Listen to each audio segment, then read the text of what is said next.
हम कर रहे हैं 11th होम साइंस का चैप्टर नंबर 10 विविध संदर्भों में सरोकार और आवश्यकताएं। पिछले वीडियो में हमने बात की थी पोषण, स्वास्थ्य और स्वास्थ्य विज्ञान की, और आज के वीडियो में हम शुरू करने जा रहे हैं इसका ख भाग, जो कि बहुत इजी और बहुत इंटरेस्टिंग है और आपके लिए बहुत इम्पॉर्टेंट है, केवल एग्जाम के लिए नहीं बल्कि आपकी रूटीन लाइफ के लिए भी। कौन सा है हमारा ख भाग? कार्य, कार्यकर्ता और कार्यस्थल, work, worker and work place. तो शुरू करते हैं चैप्टर। हम सभी प्रतिदिन घंटों काम करते हैं। देखिए, बिल्कुल सही बात है, ऐसा कोई व्यक्ति नहीं है जो काम नहीं करता, फिर चाहे बच्चा हो, बुजुर्ग हो या वयस्क हो। बच्चे क्या काम करते हैं? खेलने का काम करते हैं। बुजुर्ग अपनी दिनचर्या करते हैं। वयस्क और भी बहुत सारे काम करते हैं, है ना। बच्चे पढ़ते हैं और अन्य जरूरी काम करते हैं। माता पिता आजीविका अर्जित करते हैं और घर को चलाते हैं। आजीविका अर्जित यानी कि पैसे कमाते हैं जिससे कि हमारा घर चल सके और हम सबकी आवश्यकताएं पूरी हो सके। भले ही हम प्रतिदिन बहुत सी गतिविधियां करते हैं, किंतु क्या आपने कभी सोचा है कि एक गतिविधि को कितने तरीके से किया जा सकता है? कहने का आशय ये है कि हम पूरे दिन में जितनी भी एक्टिविटीज़ करते हैं, जितने भी काम करते हैं, उन सब एक्टिविटीज़ को, उन सब गतिविधियों को अलग अलग तरीक़ों से किया जा सकता है। क्या आपने इस बारे में कभी सोचा है कि कोई भी एक एक्टिविटी है उसे हम कितने तरीक़ों से कर सकते हैं? कुछ तरीके होते हैं वो उस एक्टिविटी को बिल्कुल आसान बना सकते हैं, ईजी बना सकते हैं। कुछ तरीके ऐसे होते हैं जो उस काम को बहुत ज़्यादा टफ बना देते हैं और बहुत ज़्यादा टाइम कंज्यूमिंग बना देते हैं। ऐसा क्यों है कि आप कुछ गतिविधियां तो अच्छी तरह कर लेते हैं किंतु दूसरी उतनी अच्छी तरह से नहीं कर पाते? आपने देखा होगा, आप हर चीज़ में एक्सपर्ट नहीं होते हैं। कुछ एक्टिविटीज़ आप चुटकियों में कर लेते हैं और कुछ को आप बहुत टाइम लेकर करते हैं। आप अपनी स्टडीज़ का ही एग्जाम्पल लो। कुछ सब्जेक्ट्स का होमवर्क तो आप बहुत इजीली, आसानी से कर लेते हैं और कुछ सब्जेक्ट्स का होमवर्क करने में आपको बहुत टाइम लगता है। या हम बात करें घर के किसी काम की, तो वहाँ पर भी ऐसा होता है। क्या बच्चों, आपने कभी सोचा है कि ऐसा क्यों होता है? इन सब का डिस्कशन करेंगे हम आज इस चैप्टर में।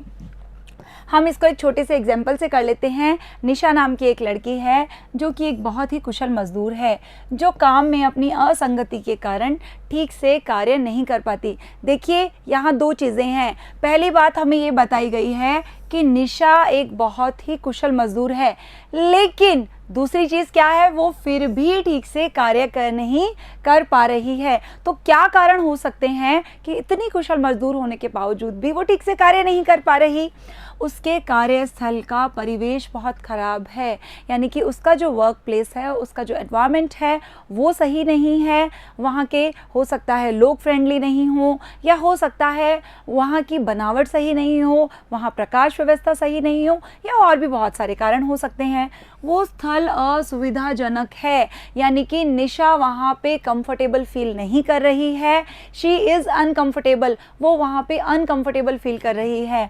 और कार्यस्थल की जो रूपरेखा है वो भी सही नहीं है। तो इन सब का क्या रिजल्ट निकला कि निशा की जो काम में रुचि है, जो उसका इंटरेस्ट है, वो समाप्त हो गया है। और इंटरेस्ट का क्या प्रभाव पड़ता है हमारे कार्य पर?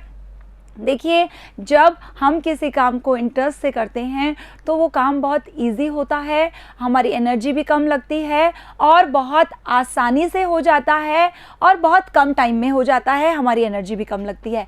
लेकिन वहीं अगर हमारा किसी काम में इंटरेस्ट नहीं है तो हम थक जाते हैं, हम उसे सही से पूरा भी नहीं कर पाते, टाइम भी बहुत लगता है, एनर्जी भी बहुत लगती है और काम भी सही से नहीं होता है। यदि काम के परिवेश में सुधार हो जाए तो वो बेहतर परिणाम दे सकती है। कौन? जिसकी अभी हम बात कर रहे थे, निशा, जो कि एक कुशल मजदूर है और अपने संसाधनों का इष्टतम उपयोग कर सकती है।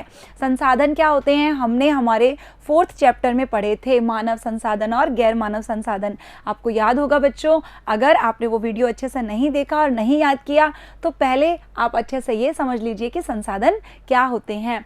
तो संसाधनों में निशा की अगर हम बात करें तो उसके पास कौन सा संसाधन है? पहले ही हमने बात कर ली कि वो कुशल है, तो उसके पास कुशलता है, उसकी नॉलेज है।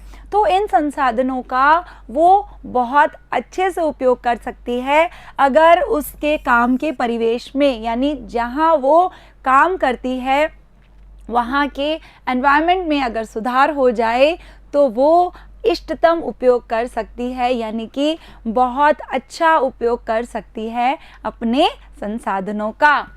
कार्य परिवेश के अलावा कार्य निष्पादन को प्रभावित करने वाले कुछ और कारक भी हैं। अभी हमने बात की निशा के कार्य परिवेश की, यानी जहाँ पर है वहाँ पर वो कंफर्टेबल नहीं है। तो कार्य परिवेश के अलावा और कौन कौन से कारक हैं जो हमारे वर्क को इफ़ेक्ट करते हैं, हमारे कार्य की क्षमता को प्रभावित करते हैं। इष्टतम निष्पादन के लिए ये बहुत ज़रूरी है। इष्टतम निष्पादन से हमारा आशय है ऑप्टिमल परफॉर्मेंस, है ना, कि कार्य को परिवेश, कार्यस्थल और कार्यकर्ताओं के संदर्भ में समझा जाए। परिवेश यानी कि जहां हम काम कर रहे हैं वहां का माहौल, वहां का पर्यावरण, वहां का वातावरण। कार्यस्थल यानी कि जिस जगह पर हम काम करते हैं, हमारा वर्क प्लेस। और कार्यकर्ता यानी जो व्यक्ति कार्य को कर रहा है, मीन्स वर्कर। अगर हम इन तीनों को समझ लेते हैं तो हम इष्टतम निष्पादन को यानी ऑप्टिमल परफॉर्मेंस को भी समझ लेंगे। यह जानकारी काम के लिए प्रयुक्त ऊर्जा और बिताए गए समय को कम करने में सहायक होती है। देखिए, हमने बात की थी ऊर्जा यानी एनर्जी, ये एक संसाधन है। हमने इसकी बात 4th चैप्टर में की थी।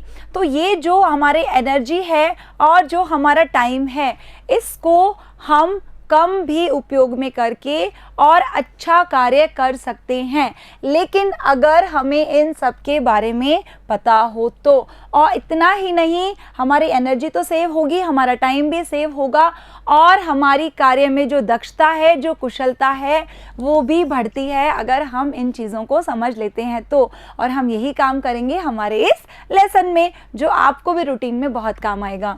साथ ही इससे थकान और स्वास्थ्य की अन्य समस्याओं से भी बचाव होगा। हम इन सब चीज़ों को समझने के बाद काम को अच्छे से करेंगे, हमारी एनर्जी सेव होगी, हमारी टाइम सेव होगा। इतना ही नहीं, हम थकेंगे भी नहीं और हेल्थ रिलेटेड जो अलग अलग समस्याएं होती हैं हमारे काम करने के बाद या हमारे वर्क प्लेस पे, हम उनसे भी बच सकते हैं।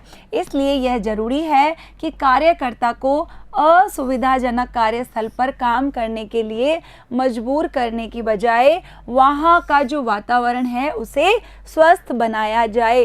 कहने का आशय ये है कि एक वर्कर को अनकंफर्टेबल एनवायरनमेंट में काम करने के लिए मजबूर नहीं करना चाहिए, बल्कि कोशिश करनी चाहिए कि जहाँ पर हम काम कर रहे हैं या जहाँ पर कोई भी वर्कर काम कर रहा है वहाँ का वातावरण अच्छा होना चाहिए, फ्रेंडली होना चाहिए, डिज़ाइन सही होना चाहिए, प्रकाश व्यवस्था, ये सारी बातें हम डिस्कस करेंगे जब हम बात करेंगे कार्यस्थल की। अब हम एक छोटा सा एग्जाम्पल ले लेते हैं इसका, कि आपकी माता रसोई में काम करती है। ज़रूरी नहीं है आपकी माता, आपके पिता भी करते होंगे। जब आपकी मम्मा किचन में काम करती है तो उन्हें रसोई के काउंटर से दूर रखे बर्तन उठाने के लिए बार बार झुकना पड़ता है। फॉर एग्जाम्पल, आपकी मम्मा जिस काउंटर पे खड़े होकर काम कर रही है, जो बर्तन हैं वो दूसरे काउंटर पर हैं या बहुत ज़्यादा दूर हैं, तो उन्हें बार बार खाना बनाते वक्त उस काउंटर पे जाना पड़ता है, बार बार झुकना पड़ता है। इससे उनका टाइम भी वेस्ट होता है, एनर्जी भी ज़्यादा लगती है, वो थक भी जाती हैं, उनकी मांसपेशियों पर भी दबाव पड़ता है, हो सकता है उन्हें कमर दर्द की भी समस्या हो जाए। इस स्थिति में बर्तन उठाने के लिए उन्हें अधिक ऊर्जा का प्रयोग करना पड़ेगा, टाइम भी लगेगा, थकान होगी और कमर दर्द भी होगा, जिसकी अभी अभी हमने बात की थी। इसके विपरीत, यानी अब हम कंडीशन को उल्टा कर देते हैं कि आपकी माता जब किचन में काम कर रही है तो बर्तन दूर वाले काउंटर पे नहीं बल्कि उनके पास में ही रखे हुए हैं, उन्हें बार बार झुकना नहीं पड़ रहा, उनका टाइम भी कम लग रहा है, खाना भी इजीली बन रहा है, उनको थकान भी महसूस नहीं हो रही और वो कमर दर्द से भी बच सकती हैं और वो अधिक सुविधापूर्वक काम कर पाएंगी और कार्य की दक्षता भी बढ़ेगी, यानी हम हमारी जो स्किल्स हैं उनको भी बढ़ा सकते हैं। इस संबंध को अच्छी तरह से समझने के लिए हमें 3 संगठनों को समझना पड़ेगा। कौन कौन से हैं? कार्य, कार्यकर्ता और कार्यस्थल। देखिए, ये जो डायग्राम है ये साफ साफ दिखा रहा है कि इन तीनों की आपस में क्या निर्भरता है, यानी कि ये एक दूसरे पर पूरी तरह से निर्भर हैं। ये तीनों समझने के बाद हम अच्छी तरह से अपने कार्य को कर सकते हैं और इन तीनों को हम डिटेल से समझेंगे हमारे अगले वीडियो में। तो मिलते हैं अगले वीडियो में, तब तक के लिए थैंक यू।